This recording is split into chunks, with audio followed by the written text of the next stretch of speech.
US city volunteers hold a free clinic and aid distribution in different regions to help the needy. In an in-depth report, we learn how trans fat is made and why it is detrimental to our human body. Welcome to DaAi Headlines. I'm Wendy Chen. Thank you for joining us. First up, in the United States, Tzu Chi volunteers held a winter aid distribution and dental check in Chicago to help the homeless brave the winter months ahead. And on the other side of the country, in California, a free clinic was also held in Lytle Creek Elementary School in San Bernardino to help low-income families. San Bernardino is the poorest city in the state of California. Thus, Tzu Chi regularly holds free clinics there to safeguard residents' health and often calls on community volunteers to assist. Let me briefly introduce to us. My first time for doing this, and it was just an absolute amazing feeling to be able to be a part of this and to help people. Just seeing the smile on the children's faces and the people, like I say, as we walk through the process, you can see that they were very grateful that they were receiving this help. At this event, Tzu Chi's 2 mobile clinics provided vision and dental checkups for those in need. Despite his own father being in emergency care, Dr. Chen Xianyong still arrived to offer his expertise. He's actually in the ER right now in the hospital and is very sick.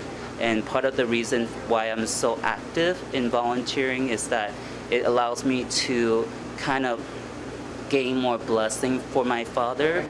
Towards the end of the day, a family who received Tzu Chi's help half a year earlier brought their Phil bamboo coin bank back to donate. When I have coins or see coins on the floor, I will pick them up and put it into the coin bank. Some people won't pick up a penny on the floor, but I will, as every penny counts. Pennies adds into dollars to help the less fortunate. It is with this mindset that Tzu Chi volunteers circulate the bamboo coin bank to more people. Meanwhile, in Chicago, Tzu Chi volunteers are holding a winter aid distribution for the homeless.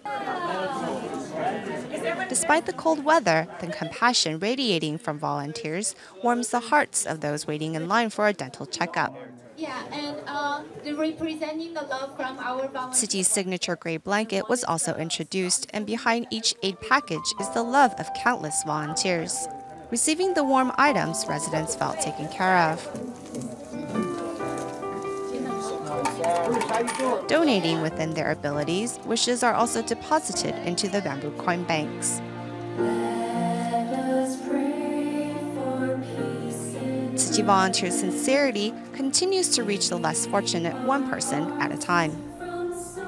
Every year, the Loi Krathong, also known as the Water Lantern Festival, is celebrated on the evening of the full moon of the 12th lunar month in Thailand. Buddhist residents in Kedah, Malaysia, who are near the borders of Thailand, also celebrated the occasion. At one of the events, Tzu Chi volunteers were not only on site to promote no littering, but also canvassed for donations to help the typhoon survivors in the Philippines.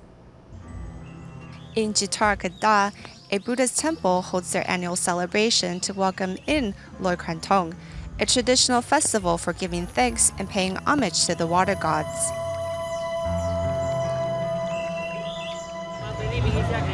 Among the celebration, Malaysia Tzu Chi volunteers canvass for donations for those in need. It moves us deeply to see so many people donate. Looking at the catastrophic damage the Philippines faces, we really need to inspire more people.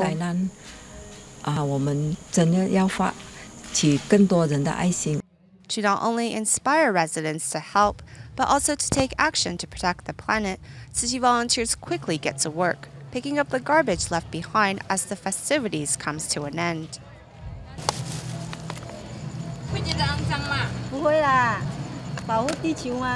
It's fine, otherwise this garbage will end up clogging the gutter.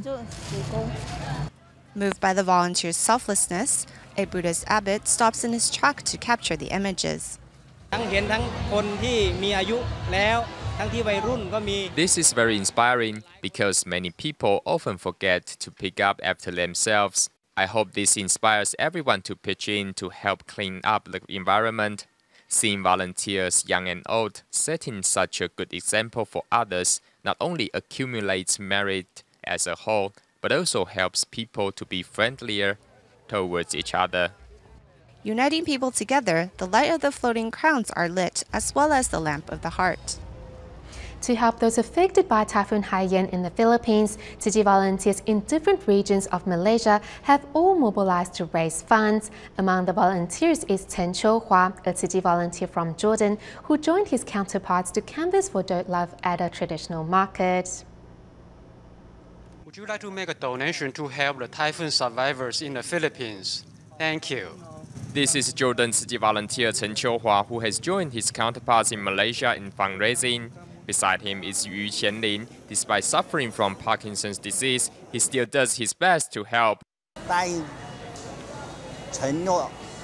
have promised Master Zheng Yan that I will follow her teachings and be a Tzu Chi volunteer forever. To help those affected by Typhoon Haiyan, Tzu Chi volunteers across the country mobilized to contribute their share. I want to make some donations to help the typhoon survivors in the Philippines. It's great that I meet you today so I can donate money to those in need.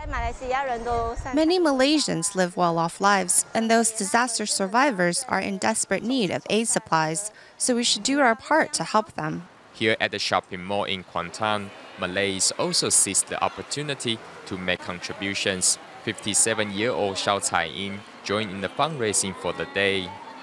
I feel a little tired, but I also feel a dharma joy from within. While in Butterworth, trainee volunteers not only donated their love, but also took to the streets to invite more people to join their cause. I hope Tzu Chi can help me deliver my love and care to them. Meanwhile, in Malacca, Tzu Chi volunteer Xu Lifang organized a charity event at her company with the full support of her supervisor. My manager asked me if I was going to raise funds in the company. I said yes. People with compassion not only do their jobs better, but also show more care for their colleagues. This is good because it will create a harmonious atmosphere in the company. It is meaningful to help those in need. At the end of the day, volunteers organized a blessing ceremony where local community members joined in prayer to wish the disaster survivors peaceful and harmonious days ahead. In Thailand, the Chiang Mai Tzu Chi School organized its first ever coming-of-age ceremony for its 12th graders. The event was also attended by the Deputy CEO of the Tzu Chi Foundation, Wang Duanzhen, who shared some tips with the students who are ready to shine. Here at the coming-of-age ceremony for the 12th graders of the Chiang Mai Tzu Chi School, students practice kneeling to show their thanks to their teachers, while teachers return the blessings. Many participants were moved to tears. I'm very touched. The teachings of the Tzu Chi School are not something you can buy in a bookstore. You have to feel it from the bottom of your heart. Deputy CEO of the Tzu Chi Foundation, Wang Duanzhen, also took part in this special occasion and shared 3 tips of a successful life with the students: gratitude, respect, and love. In the face of any future challenges, one must deal with them with a mature mind and great wisdom, so that one can succeed and find achievement. As part of the activities of the coming-of-age ceremony, students went to a national park to join in a tree planting event. In the afternoon, the students returned to the school where they learned a bit of wisdom from senior volunteers. Later, teachers put on wristbands for the students, symbolizing their great blessings and love. This is the first time we 12th graders have joined such an event together. During the event, we learned how to overcome difficulties and help each other as a team. I have learned a lot. I will put whatever I learned from the Tzu Chi volunteers or my teachers into practice. Learning under the wings of Tzu Chi, these students are immersed with limitless love and care, which they know will become a pillar of support later in life.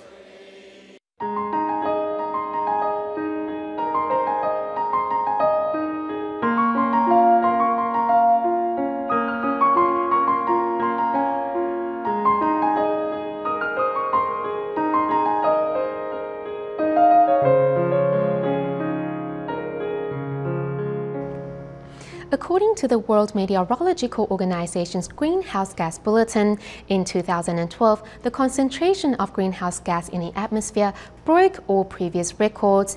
To tackle global warming as a result of greenhouse gas emissions, the Industrial Technology Research Institute of Taiwan and the Taiwan Cement Corporation have joined hands to construct Asia's first carbon capture plants. So the news are not good news. The news are, if you look at the major greenhouse gases, in particular CO2, methane and nitrous oxide, for all these major greenhouse gases, the concentrations are reaching once again record levels. According to the World Meteorological Organization, greenhouse gas concentration in the atmosphere has once again broken all previous records. Rapid economic growth has contributed to a rise in pollution. Is this what we want to leave behind for our next generation? The cement industry produces a significant amount of waste, including CO2. In fact, it is considered as one of the primary producers of CO2. However, in the future, the situation may change. The pipes here collect all the emissions given off by the factory. This calcium looping system then captures about 90% of the CO2 released from the emissions. How can we capture CO2 if we can see it and feel it?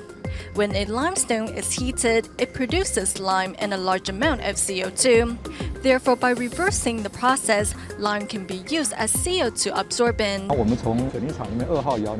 The emissions we collect from the second cement kiln will go through a carbonation furnace. Limestone is produced when lime reacts with CO2. Other than extending the life cycle of lime and controlling raw material consumption, the most important thing is to increase the CO2 capture rate. We have estimated that it can reach 95% and higher. We are only using oxygen in the calcination process, so we know there is only oxygen and carbon dioxide there. In 2006, researchers of the ITRI started to develop a system to capture CO2 emissions. In July of this year, they decided to set up a small-scale CO2 capture plant at a cement factory. 这个是全世界最权威的水泥期刊。它这里面特别介绍，这是亚洲。There has been a global push to capture carbon dioxide emissions. Right now, it is about $25 per ton.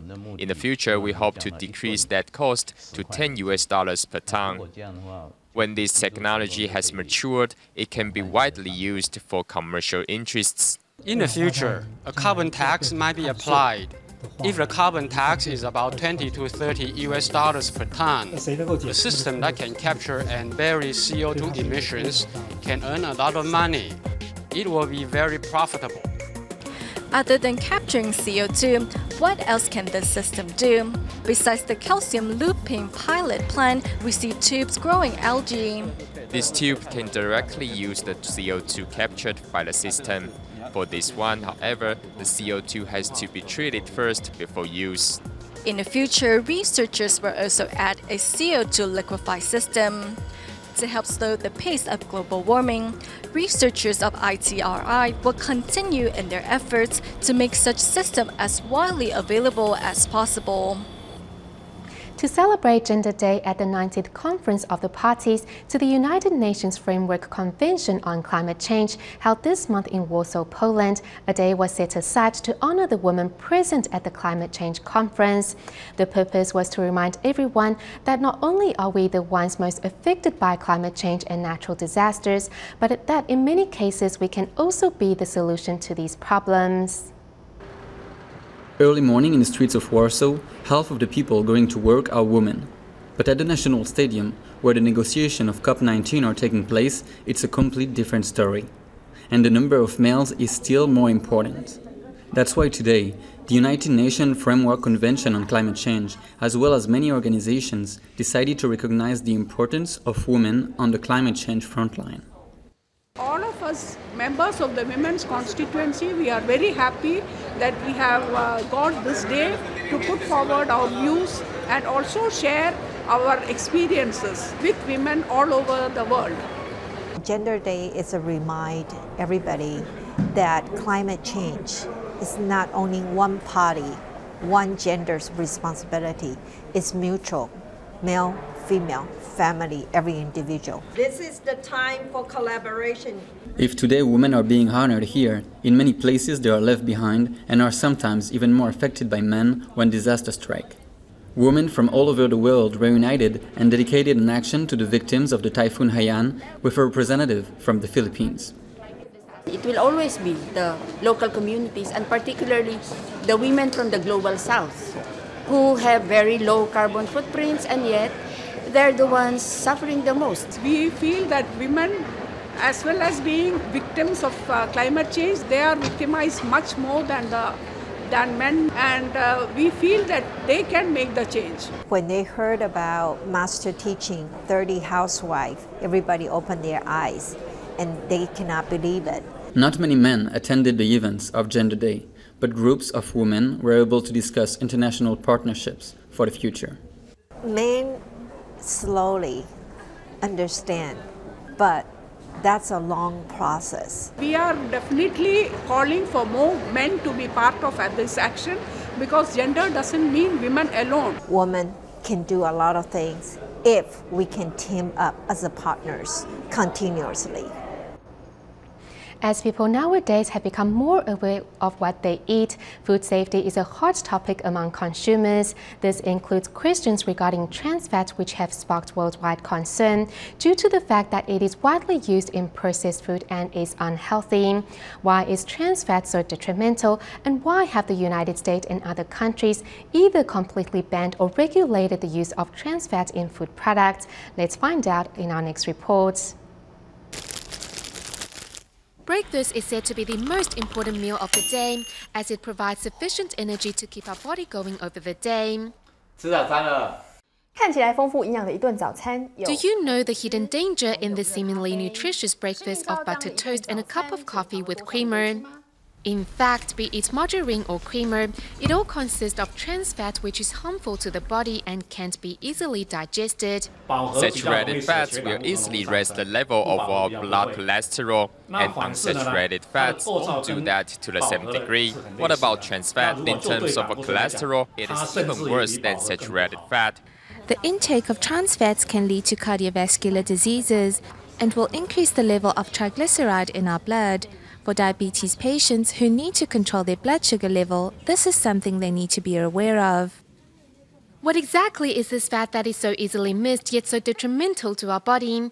The first kind of trans fat comes from animals such as cattle and sheep, as their digestive system consists of specific enzymes and bacteria, which will create trans fatty acids when breaking down eaten grass. Thus, when we consume dairy products, traces of this acid will be absorbed into our body. However, the real harmful trans fatty acids are those man-made. The process of hydrogenating natural vegetable oil into industrial oil that is more resistant to heat and has a longer shelf life will create trans fatty acids. The process of turning liquidized natural vegetable oil into a non-natural solid is referred to as hydrogenation.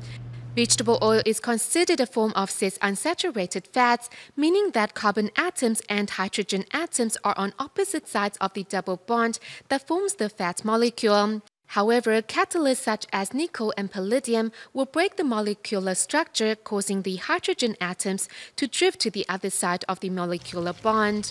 The result is an oil that is resistant to heat, thus extending its shelf life and also adding a crispy and crunchy taste to the food that is cooked or baked with it. Trans fat is often found in fried foods such as fries, fried chicken, donuts, potato chips, and more. It may also come from another food source, meaning hidden fat can be discovered in pastries that taste crispy and crunchy. While trans fat makes our food more delicious, it nonetheless can't be easily digested and is regarded as the worst type of fat.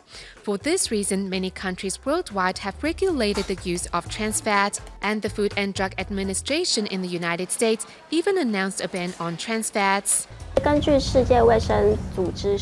to the World Health Organization, a healthy adult should not consume more than 2 grams of trans fat a day. A spoon of margarine already consists of 2 grams of trans fat. As Taiwan does not have strict regulations on trans fat, only when 0.3 grams of trans fat is found in every 100 grams of food does it need to be indicated on the packaging. This is a reminder to all of us to be more conscious of what we eat. The Indonesia Tzu Chi chapter recently organized its 94th free clinic in Pontianak of West Kalimantan, helping 326 patients with eye problems. Among the patients was Marcia, who has suffered from cataracts for 14 years. Thanks to the clinic, Marcia finally received the treatment needed to regain his vision.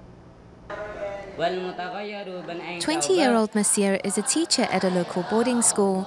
He is also a cataract sufferer of 14 years.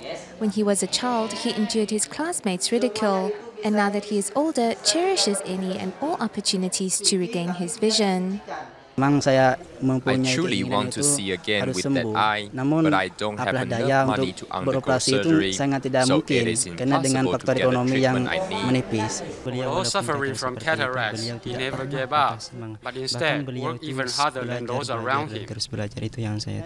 Despite his disability, Monsieur still faces life with a positive attitude. In addition, Monsieur's brother is always there with encouragement and emotional support. It's more difficult for him to work with single eye. If he can see with both eyes, he then can manage his work better.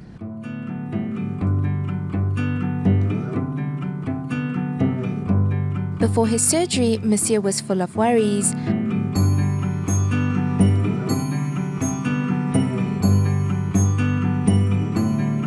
However, following the successful surgery, there was only joy.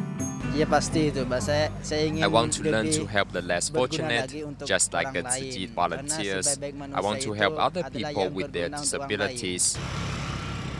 At this 94th free clinic, over 300 patients came to seek treatment, and Tzu Chi volunteers did their best to help the patients get the care they needed.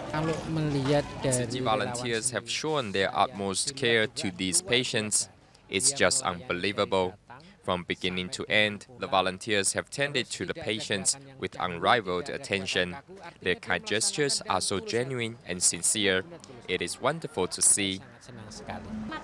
With the volunteers' company and support, patients are able to leave their worries behind and head towards a better future. Back to Thailand, when Chachoengsao province was devastated by a flood in early October, Tzu Chi volunteers provided hot meals to needy residents. Now that the water has subsided, volunteers are back with rice and daily necessities to help flood survivors get back on their feet. We'll leave you with these images. Thank you for tuning in. Goodbye.